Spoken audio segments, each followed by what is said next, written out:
আসসালামু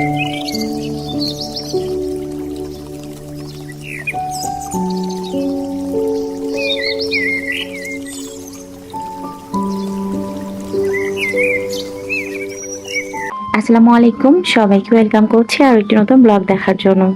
আশা রাখছি আপনারা যে যেখানে রয়েছেন আল্লাহ তাআলার অশেষ কৃপায় সবাই ভালো আছেন, সুস্থ আছেন। আলহামদুলিল্লাহ, আমরাও ভালো আছি। একদমই সাদা মাটা আমার জীবনযাত্রা, তারই আওতায় ঘেরা আজকের এই ব্লগটি। আশা রাখছি ভালো লাগবে। প্রতিদিনের করে যাওয়া প্রতিটা কাজ আমার কাছে বেশ আনন্দের, তো তারই আনন্দের ধারাবাহিকতায় গাছে পানি দেওয়াটাও কিন্তু আমার সেই আনন্দের মধ্যেই পড়ে। আজকে দুপুর বেলায় আলু টমেটো দিয়ে ইলিশ মাছ রান্না করছি। তো রান্না বান্না তো চলতেই থাকবে, তার সঙ্গে আপনাদের কাছে ছোট্ট রিকোয়েস্ট করছি, যদি ভিডিওগুলো ভালো লাগে অনুরোধ করব একটি লাইক দিয়ে ভিডিওটি কন্টিনিউ করবেন। আর যদি আরো একটু বেশি ভালো লাগে চাইলে আমার এই ছোট্ট চ্যানেলটিকে সাবস্ক্রাইব করে আমাকে উৎসাহিত করার ক্ষেত্রে বিশেষ ভূমিকা রাখতে পারেন। খুবই শখের বশে ইউটিউবিং শুরু করেছি, যেখানে আমার জ্ঞানের পরিধি একদমই শূন্যর কাঠগড়ায়। সফলতা তো পাইনি, তবে বিফলতার চিহ্ন কিন্তু পিছনে ছেড়ে এসেছি। তারপরও হার মানিনি, হার ছাড়িনি। যারা বলেছে তুমি পারবে না, তাকে দেখানোর উদ্দেশ্যে নয়, তবে নিজেকে দেখানোর উদ্দেশ্যে যে আমিও পারবো, সেই উদ্দেশ্যে আবারও পথ চলা। যে মানুষগুলো প্রতিনিয়ত চলার পথে আসলে বলে থাকে যে তুমি পারবে না, তোমাকে দিয়ে সম্ভব নয়, তোমাকে দিয়ে হবে না, আমার কেন যেন মনে হয় তারা হয়তোবা ভয় পায় যে আমাকে দিয়েই সম্ভব, আর তাই নিরুৎসাহিত করার উদ্দেশ্যে হয়তোবা পথের কাঁটা হয়ে দাঁড়ায়।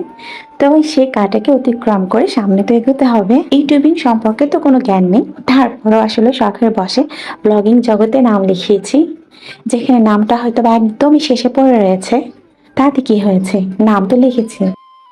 এই পথে হাঁটতে গিয়ে যারা সফলতার উচ্চ শিখরে পৌঁছে গিয়েছেন, তাদের প্রত্যেকের যাত্রা যে সহজ ছিল তা কিন্তু নয়। সবারই নিজস্ব একটি গল্প রয়েছে, যেখানে আপনার দুঃখ, কষ্ট, ব্যর্থতা, সফলতা সবকিছুর সমন্বয়ে তার গল্পটি তৈরি হয়েছে। তাই প্রত্যেকের প্রতিটা গল্প, প্রতিটা জার্নি কিন্তু আমার কাছে অনেক বেশি শ্রদ্ধার। ঠিক যেমনটা কারো কাছ দেখে অনেক বেশি ইন্সপায়ার হয়, কারোর সঙ্গে বেশ ভাবে ইমোশন জড়িয়ে যায়, আবার কাউকে দেখে নিজের মাঝে সাহস সঞ্চার করছি যে নিজেও কিছু করতে পারবো। ঠিক যেমনটা মাম হীরা আপুর কথা না বললেই নয়। ক্যামেরার সামনে এসে কাজ করব এরকম সাহস বা দুঃসাহস কোনোটাই আমার নেই।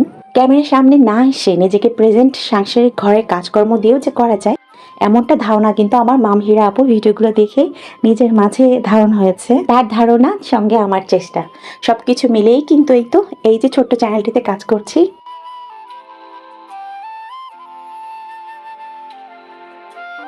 আমরা যারা নারীরা ঘরে বসে কাজ করে নিজেকে স্বাবলম্বী করার চেষ্টা করছি, সেখানে কষ্টের পরিমাণগুলো হয়তো বা সবারই প্রায় একই রকম, তবে ফলটা কিন্তু একরকম আসে না। যে যেখানে কাজ করি সেখানে আসলে কষ্ট তো রয়েছে, কষ্ট না হলে কি আর সফলতা আসবে?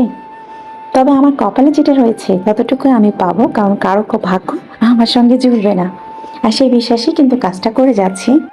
তো জীবনে চলার পথটা যে মসৃণ হবে এমনটা নয়, উত্থান পতন তো জীবনেরই অংশ। সাফল্য আসলে সেটাকে উদযাপন করা অবশ্যই প্রয়োজন, তবে ব্যর্থতার পাঠগুলি কিন্তু বারবার মনোযোগ দেওয়াও গুরুত্বপূর্ণ। সেটাকে রিভাইজ করলে আপনার পরীক্ষায় ফলাফলটাও কিন্তু বেশ ভালো হবে।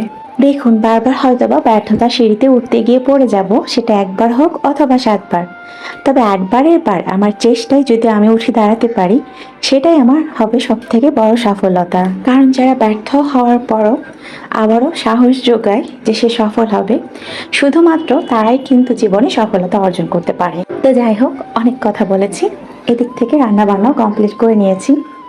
একটু আলু সিদ্ধ করে নিয়ে চটকিয়ে টমেটো ইলিশ মাছ দিয়ে রান্না করেছি।